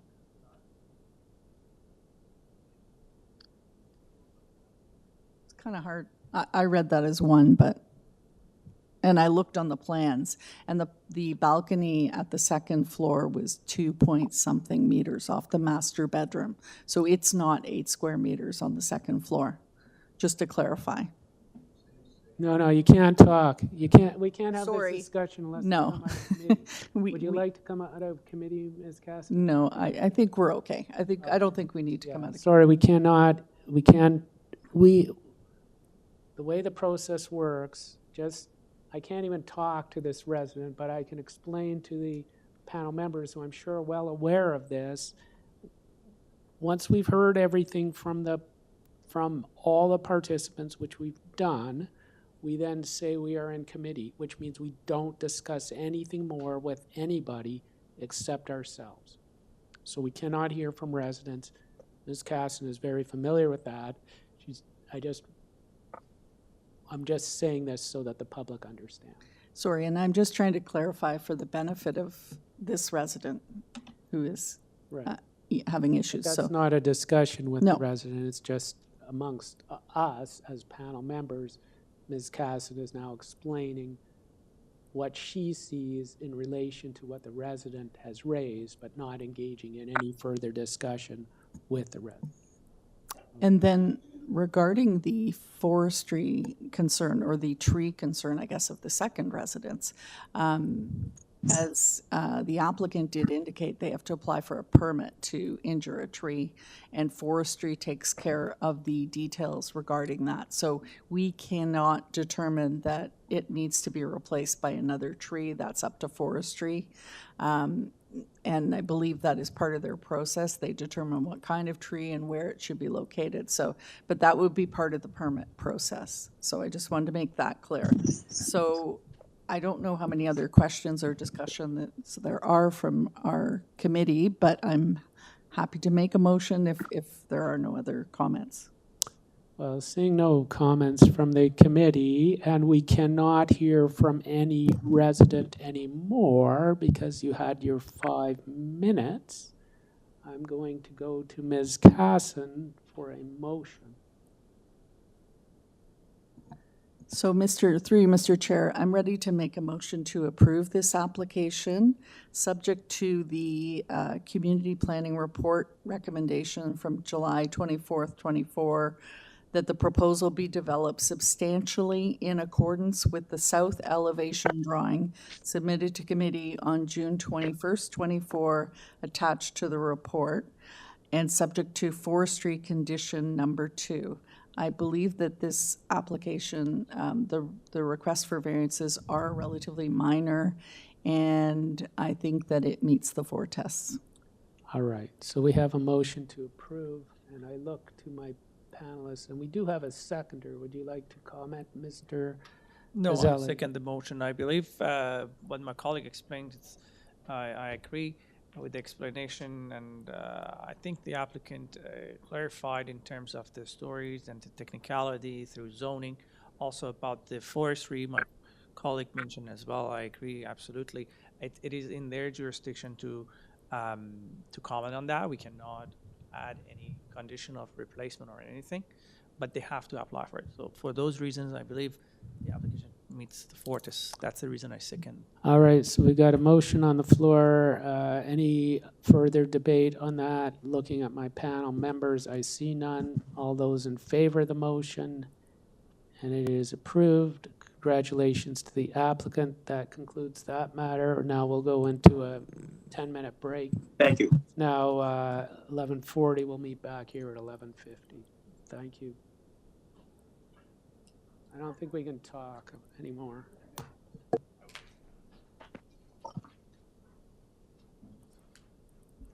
Yeah, no, it's closed.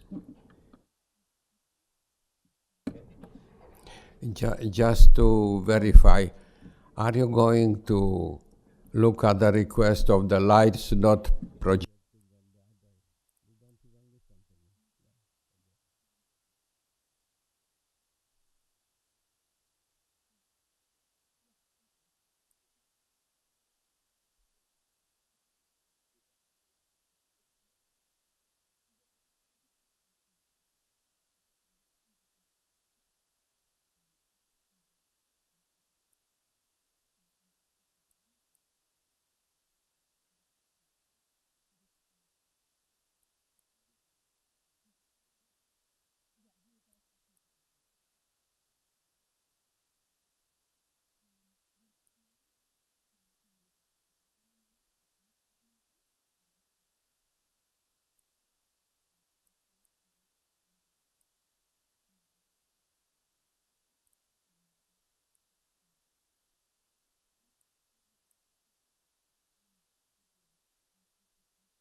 Okay, we're back and we're on to item number 6, which is deferred. So we're on to item number 7.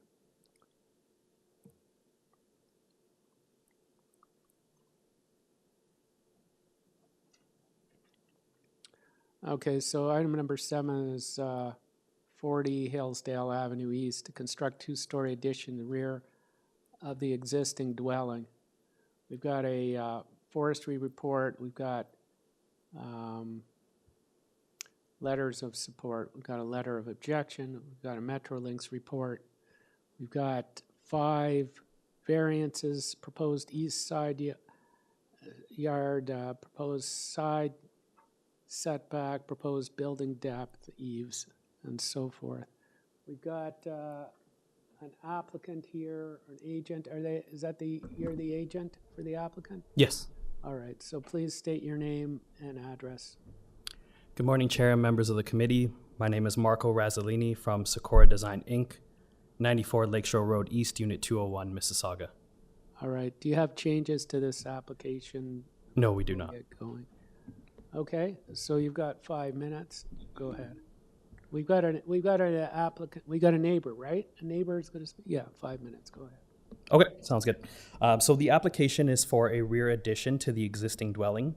The owners have lived in the house for many years. They love the neighborhood and they're hoping to be able to gain more space in order to stay in the community.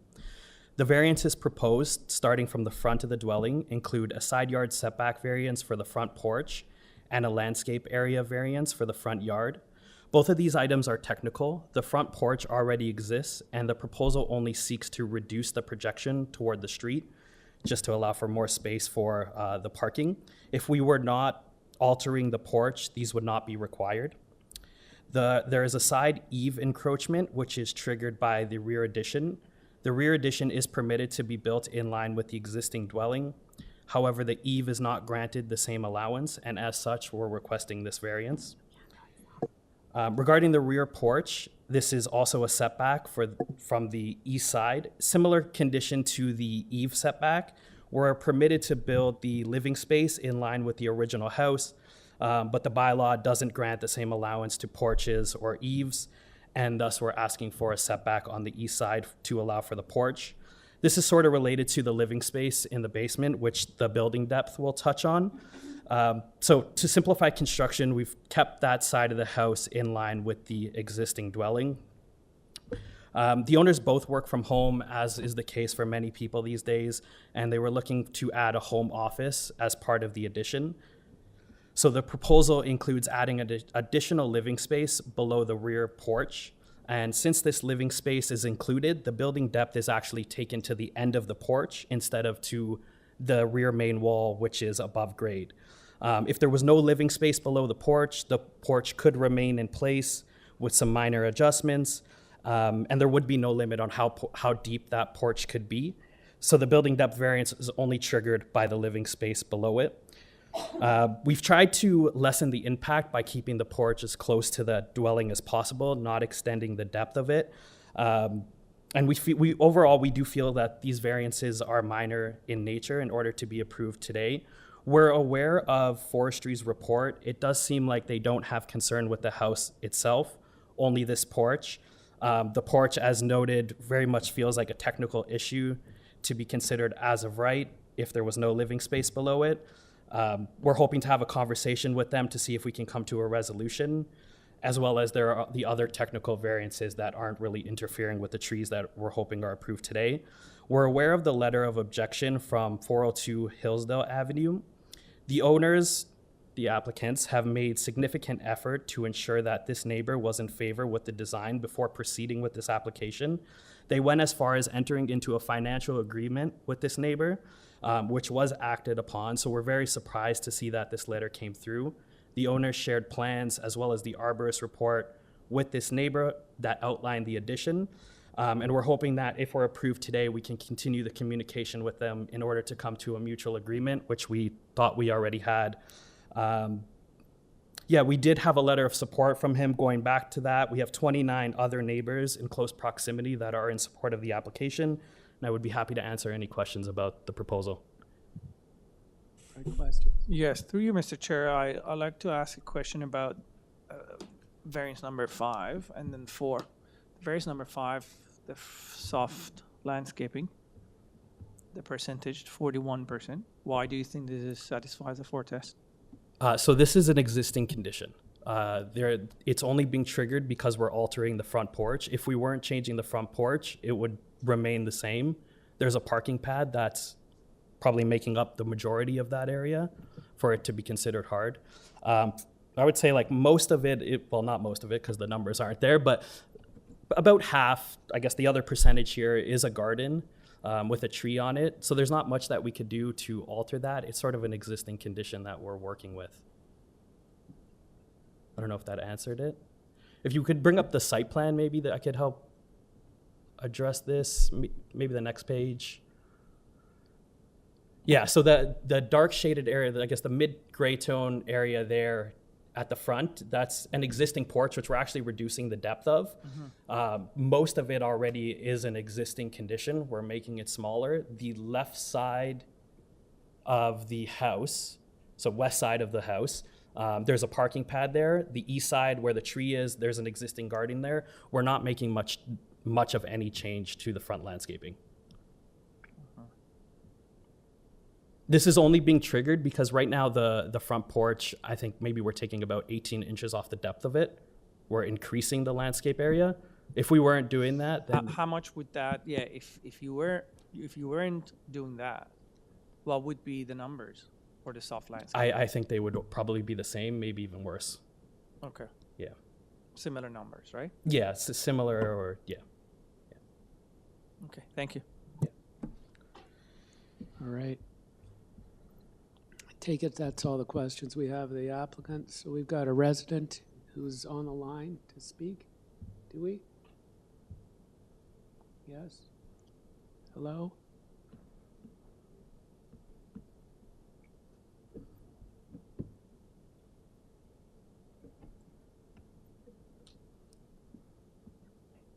Hello? Hi there. Please you state hear your me? name. I can hear you.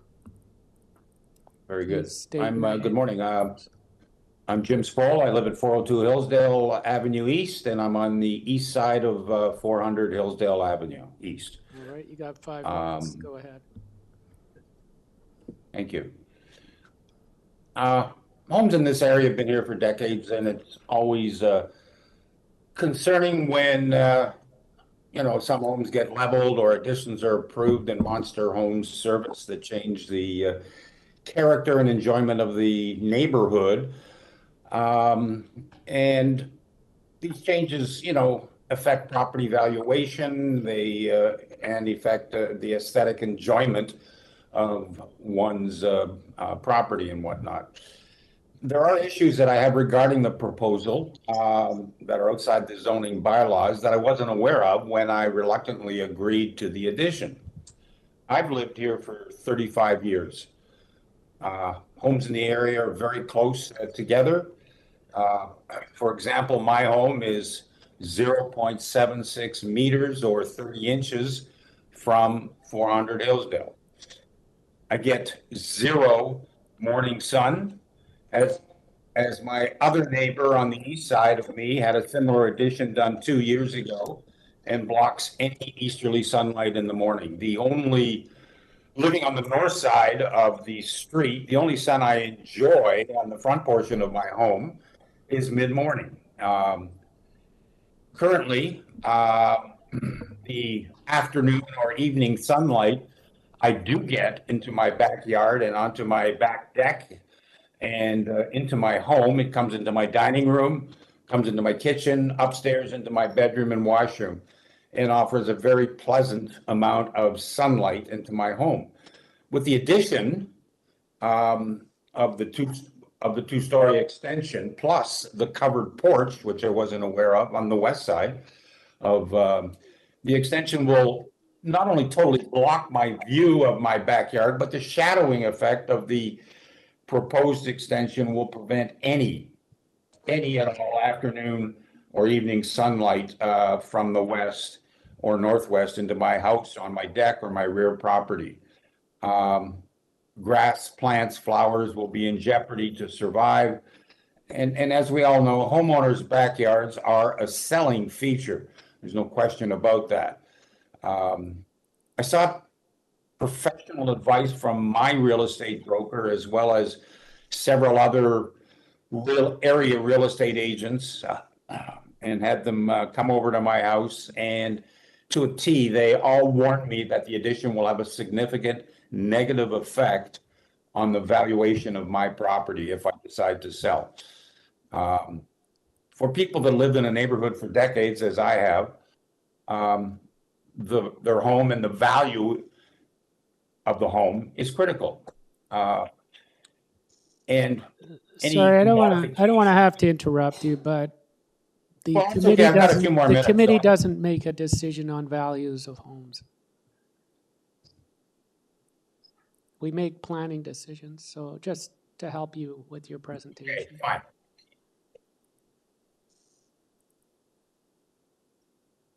The maximum building depth is 17 meters, from what I understand. This depth is 18.92, which is an incremental 1.92 meters or 6¼ feet in addition to the bylaw. And plus there's an inclusion of a covered porch.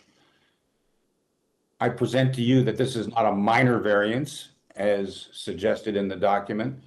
I think the additional 1.92 meters and the covered porch is overkill and hardly necessary and will continue to block any sun coming into my home, into my backyard, etc. Thank you. All right, thank you. Questions of the resident? All right, back to the applicant. You get up to 5 minutes to rebut, but please concentrate solely on those issues raised by the resident. Yes, could we just bring up the site plan again?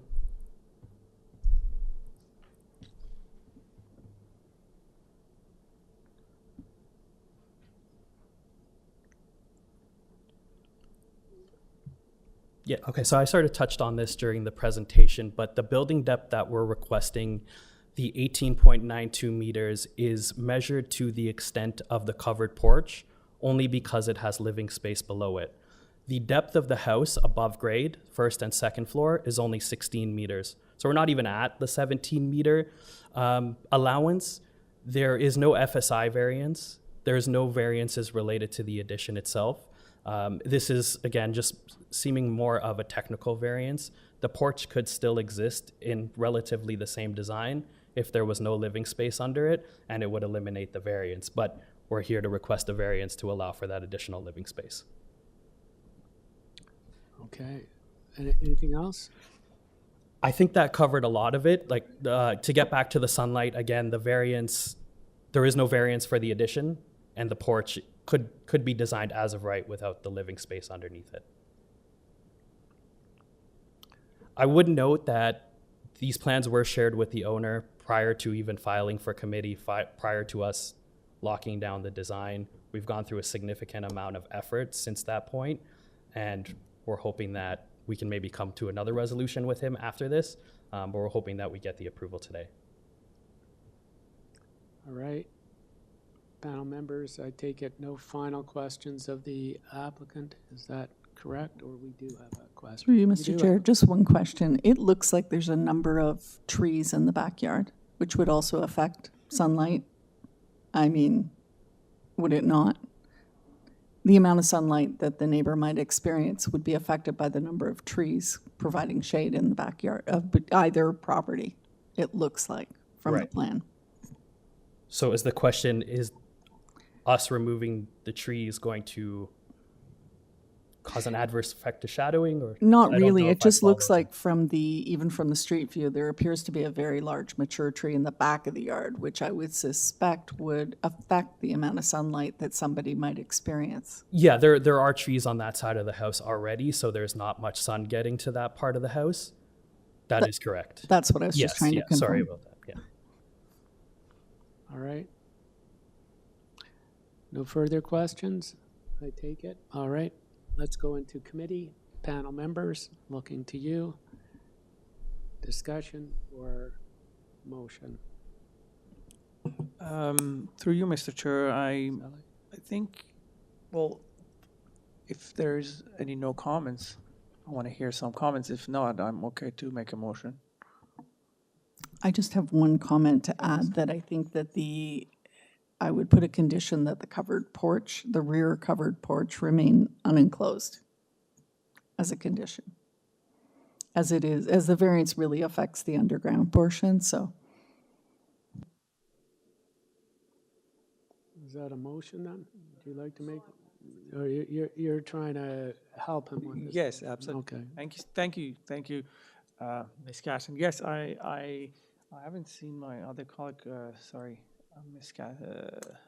Sanker, I guess no comments. Okay, so I'm okay to forward the motion to approve this application. I think with the explanation of the applicant, I believe the variances are satisfying the 4 test. I understand in terms of like sunlight, your explanation, also the comments about the trees already there. So for that reason, I think the application is good.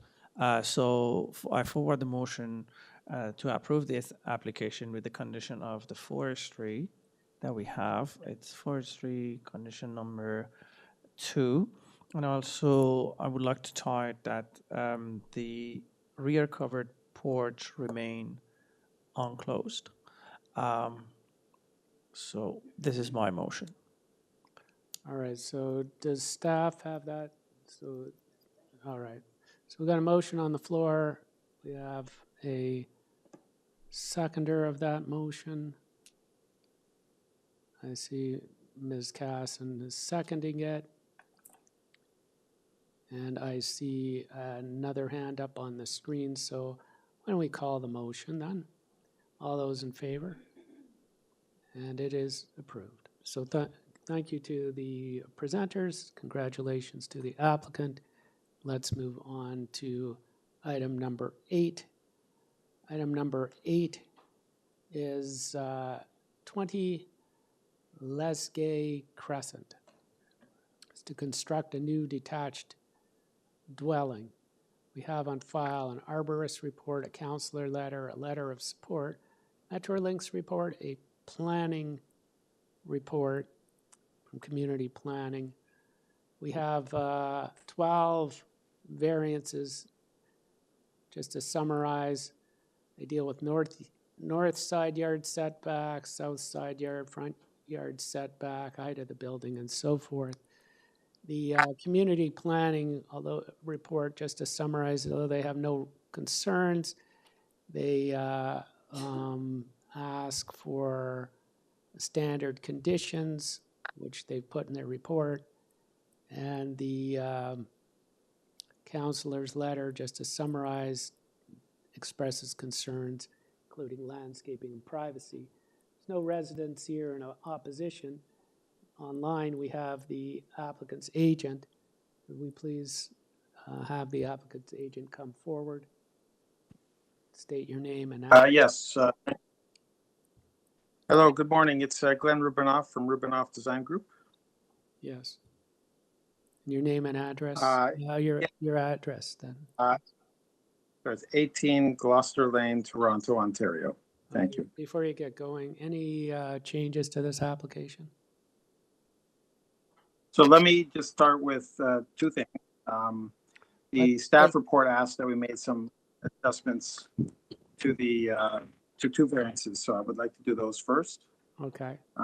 Variance number 6 has been modified from 1.52 to 1.4 meters. Okay. Reduction of the height. Why don't you tell us the variance number out of the 12 variances? Variance number, yeah.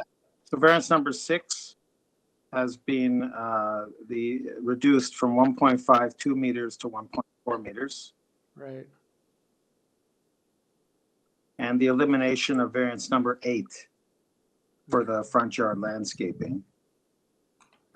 We do have an additional change to the variance And that's related to an updated counselor letter, which you have on the AIC, where she is satisfied with the concerns.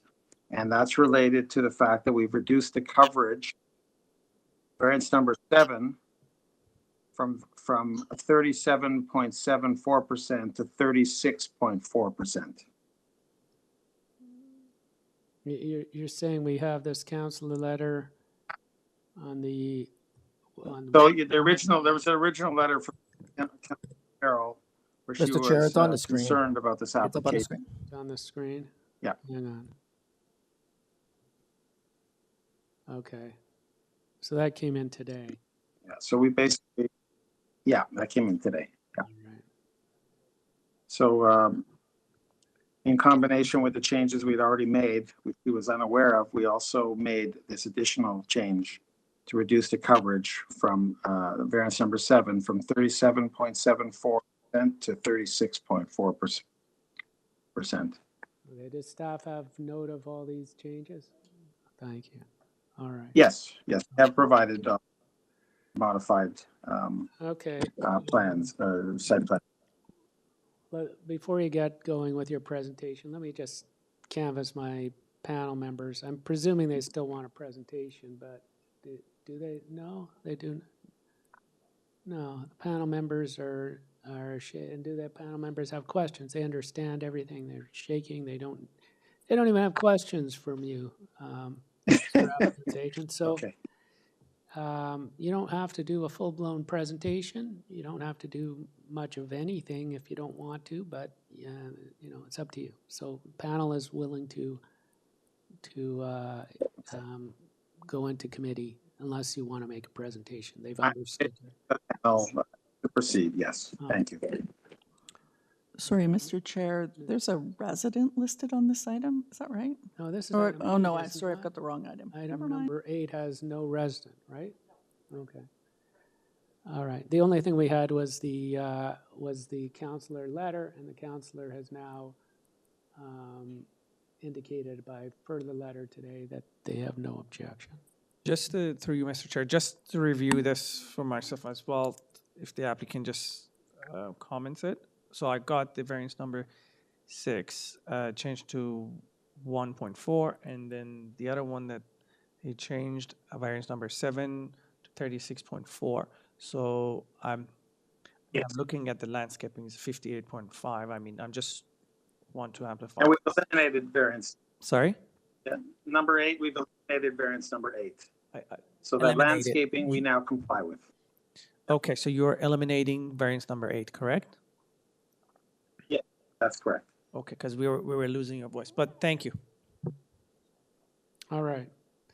So I look to my panel members as we are now I guess we went out of committee just for that question, but we are back in committee. And I saw a hand raised by Ms. Sankar, which I think is not a question, but perhaps a comment or a motion. Is that a motion? But you're on mute if you'd like to. You're welcome. Not a comment. I'm just ready to move into motion if my colleagues are okay. I think that this application with the changes that were made by the applicant today really does sit well with me, that it meets the 4 tests. I do believe that with the letters of support, with the change as well in what the counselor had indicated, I'm going to make a motion to approve this application. I'm going to make it subject to the changes made by the applicant here today to meet the planning staff report, such that variance number 6 has been reduced to 1.4 meters. Variance number 7 has been reduced to 36.4%, and variance number 8 has been eliminated. That's my motion. All right. We've got a motion on the floor. I second that motion. Fazeli is seconding it. I do not see anybody itching to discuss. So all those in favor of the motion, and all are in favor, and it is approved. So congratulations to the applicant's agent the applicant, and we are now at a break until 2 p.m. Right? Thank you. Thank you very